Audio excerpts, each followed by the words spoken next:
Everyone, welcome to my channel.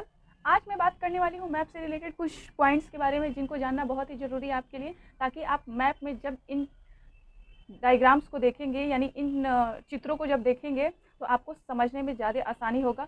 तो चलिए इस वीडियो को मैं स्टार्ट करती हूँ। सबसे पहले मैं बात ही करती हूँ मैप की। यदि तो मैप यानी मानचित्र की, तो मानचित्र जो है बेसिकली वो 3 तरह के होते हैं।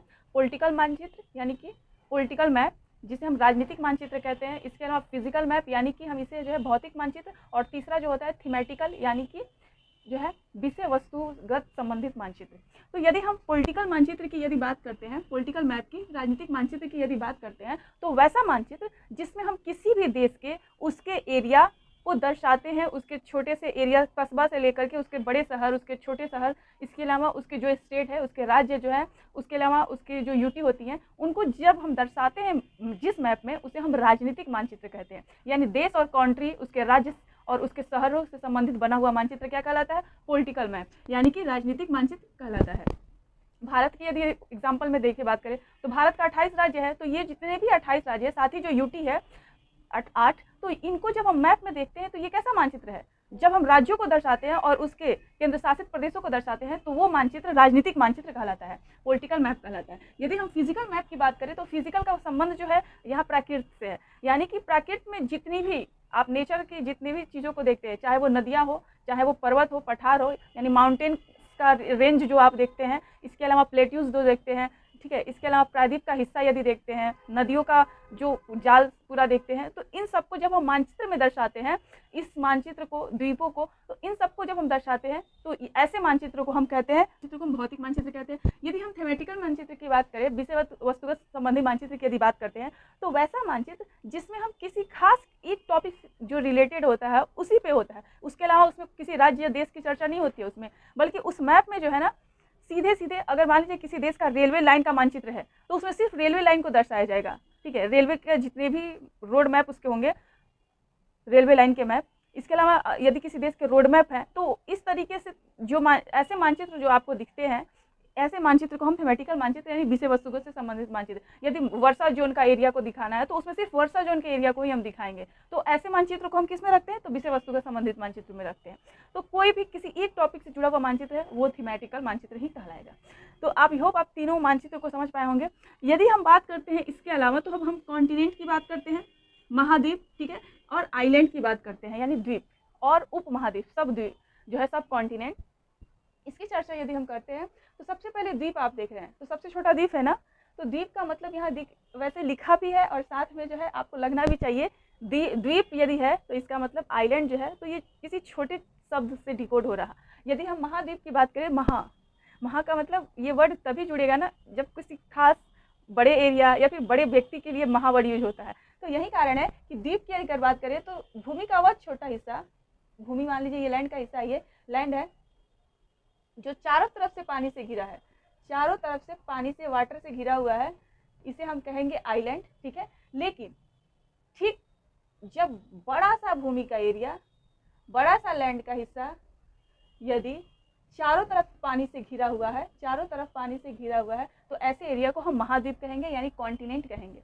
यानी भूमि का छोटा सा हिस्सा है तो उसे हम द्वीप यानी आइलैंड कहेंगे, बड़ा सा हिस्सा है तो उसे हम महाद्वीप यानी कि कॉन्टिनेंट कहेंगे। तो आई होप ये द्वीप और महाद्वीप आप समझे होंगे। अब एक सब कॉन्टिनेंट हो जाता है, तो देखिए सब कॉन्टिनेंट का मतलब यहाँ सब का मतलब उप, ठीक है, और कॉन्टिनेंट यानी महाद्वीप। तो उप महाद्वीप का संबंध जो है ये कभी भी जो है द्वीप से बड़ा होगा और महाद्वीप से छोटा होगा। ठीक है, महाद्वीप है ना, तो कॉन्टिनेंट से ये छोटा होता है। यानी कि यदि कॉन्टिनेंट के अंदर छोटा स्वरूप कॉन्टिनेंट के रूप में दिखता है तो उसे हम सब कॉन्टिनेंट कहते हैं। यानी इसका मतलब ये हुआ, यदि वर्ल्ड में 7 बड़े कॉन्टिनेंट हैं तो 7 बड़े कॉन्टिनेंट हैं, तो उसमें भारत का यदि एग्जांपल देखते हैं तो भारत जब एशिया कॉन्टिनेंट में पड़ता है, तो भारत का यदि आप लोकेशन देखते हैं तो नीचे की तरफ 3 तरफ से ये जो है वाटर से घिरा हुआ है भारत, और ऊपर का जो हिस्सा इसका है ये पूरा ये माउंटेन रेंज है, पर्वत है, हिमालय माउंटेन रेंज से पूरा का पूरा उत्तर का हिस्सा ढका हुआ है जो कि चीन से अलग कर देता है। साथ ही जो इधर पाकिस्तान का हिस्सा और अफगानिस्तान में जो है हिंदुकुश पर्वत जो है माउंटेन का ही हिस्सा, पूरा इधर पर्वत इधर भी आ जाता है, जिसकी वजह से ये ऊपर के एशिया के जितने भी बाकी पार्ट्स है, इधर ईरान वगैरह, चाइना वगैरह, इनसे साथ ही इसको अलग कर देता है। यही कारण है कि भारत को सब कॉन्टिनेंट, उप महाद्वीप कहते हैं। ठीक है, तो भारत एक उप महाद्वीप है। भारत पेनिनसुला भी है क्योंकि प्रायद्वीप भी है। क्यों है प्रायद्वीप? क्योंकि 3 तरफ से पानी से घिरा हुआ है। यदि भूमि का छोटा सा हिस्सा यदि बात करें पानी से 3 तरफ से घिरा हुआ है तो उसे हम केप कहते हैं, अंतरिप कहते हैं। लेकिन भूमि का बड़ा सा हिस्सा यदि पानी से घिरा हुआ है तो उसे हम कहते हैं प्रायद्वीप। सब कॉन्टिनेंट हमने देख लिया, हमने महाद्वीप देख लिया, द्वीप देख लिया। तो केप की अब हम बात कर रहे थे। केप का मतलब भूमि का वह छोटा सा हिस्सा, ये भूमि है तो इसका यह छोटा सा हिस्सा जो 3 तरफ से पानी से घिरा हुआ है, नीचे भी पानी है, साइड इधर भी पानी है और इधर भी पानी है। 3 तरफ से, ऊपर नहीं, 3 तरफ से नीचे पानी से यदि घिरा हुआ है, 3 तरफ से, किसी भी, जरूरी नहीं है किसी शेप में है, यदि इस तरह से भी है, इधर भी पानी है, इधर भी पानी है, नीचे भी, तो इस तरीके का कुछ शेप को हम कहेंगे अंतरिप बोलते हैं। यानी कि अंतरिप वह छोटा सा रूप है, भूमि का वह छोटा सा रूप जो 3 तरफ से पानी से घिरा हुआ है, 3 तरफ से, तो उसे हम कहेंगे केप यानी अंतरिप कहेंगे। यदि भूमि का बड़ा सा हिस्सा 3 तरफ से साइज में बड़ा हो जाए तो उसे हम कहेंगे प्रायद्वीप। तो भारत एक क्या है? प्रायद्वीप। अरब क्या है? प्रायद्वीप। जब हम मैप पढ़ेंगे तो उसमें सब कुछ डिटेल्स में समझेंगे। तो यहाँ देखिए प्रायद्वीप, भारत एक प्रायद्वीप का उदाहरण है क्योंकि भारत जो है, बात करें तो भारत 3 तरफ से घिरा हुआ है, bay of Bengal, Indian ocean और साथ ही जो है अरबियन सी, अरब सागर, ये 3 तरह से घिरा हुआ है। तो भारत एक प्रायद्वीप का उदाहरण हुआ। तो आप समझ पाए होंगे केप और जो है प्रायद्वीप यानी पेनिनसुला। अब हम बात करते हैं क्रीक की। तो देखिए क्रीक, यहाँ मैंने यहाँ बे लिखा है, यहाँ हमने गल्फ लिखा है और हिंदी तीनों की खाड़ी लिखी है। तीनों में डिफरेंस होता है, अंतर पाया जाता है। हिंदी, इंग्लिश इसका सही है, जबकि हिंदी में तीनों को खाड़ी ही बोल देते हैं। तो एक एक करके हम इसे समझते हैं। देखिए क्रीक का मतलब होता है खाड़ी, जैसा मैंने अभी कहा। आपने देखा होगा कि समुद्र में लहरें बहुत उठती हैं, बहुत तेज होती हैं। तो जब वेव उत्पन्न होता है, तरंग उत्पन्न होता है, तो ये बहुत ही तेजी से, बहुत ही तेज इसकी लहरें चलती हैं और ये भूमि के हिस्से में के अंदर तक प्रवेश करना चाहती हैं और भूमि के हिस्से का कटाव करती हैं, जिसके वजह से लैंड के हिस्से में जो है ना कुछ आकृतियों का निर्माण हो जाता है, कुछ शेप बन जाते हैं। उन शेप को जो है हम अलग अलग नामों से जो है जानते हैं और ये शेप, ये आकृतियाँ एक दिन में नहीं बनती हैं, बहुत कुछ साल लगते हैं तब जाके बन जाती हैं। बार बार नदियों, सागर के द्वारा और महासागर के द्वारा ऐसे शेपों का निर्माण कर दिया जाता है।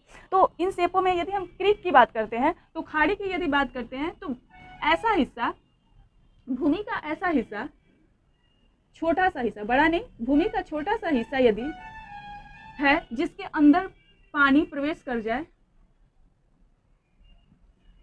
पानी प्रवेश कर जाए, भूमि का वह छोटा सा हिस्सा जिसके अंदर पानी प्रवेश कर जाए, तो उसे हम कहते हैं क्रीक, खाड़ी कहते हैं। ठीक है, जैसे कि क्रीक की अगर बात करें तो भारत का गुजरात के पास जो है सर क्रीक पड़ता है।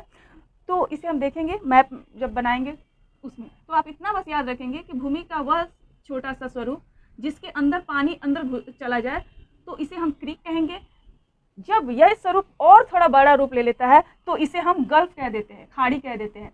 यानी कि जब भूमि के अंदर थोड़ा बड़ा स्वरूप बना दे और तब इसके अंदर पानी और पानी पूरा ये प्रवेश कर जाए, तो ऐसे हिस्से को हम गल्फ कहते हैं। यानी 3 तरफ से आप देख सकते हैं कुछ इस तरीके का शेप बन रहा है, इसके अंदर क्या हो गया, पानी प्रवेश कर गया।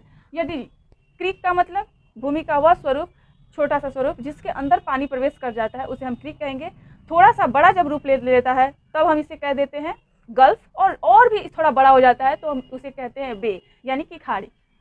तो आप देख सकते हैं कुछ इससे बड़ा हो जाएगा, तो जब पूरा इसके अंदर पानी प्रवेश कर जाए पूरा का पूरा, तो ऐसे हम बे कहते हैं इसे। ठीक है, तो क्रीक हमने देखा, गल्फ देखा और खाड़ी देखा, बे। तो इस तरीके से अगर हम बे का उदाहरण देखें तो वे ऑफ बंगाल जो है ये सबसे बड़ा खाड़ी है, सबसे बड़ा बे निर्माण करता है जो कि भारत में पड़ता है, बे ऑफ बंगाल। अगर हम देखते हैं गल्फ का उदाहरण देखें तो सबसे बड़ा गल्फ जो है वो मैक्सिको की खाड़ी, जिसे हम कहते हैं गल्फ ऑफ मैक्सिको। तो ये उदाहरण हो जाता है गल्फ का। ठीक है, और क्रीक का मैंने अभी बताया, भारत में जो है सर क्रीक जो पड़ता है गुजरात के पास, वो उदाहरण है क्रीक का। तो याद रखेंगे जब छोटा स्वरूप होगा जिसके अंदर पानी प्रवेश कर जाए, वह छोटा स्वरूप भूमि का जिसके अंदर पानी प्रवेश कर जाए उसे हम क्रीक कहेंगे। जब ये स्वरूप बड़ा हो जाए तो इसे हम गल्फ कहेंगे, और बड़ा हो जाए तो इसे हम कहेंगे बे, खाड़ी।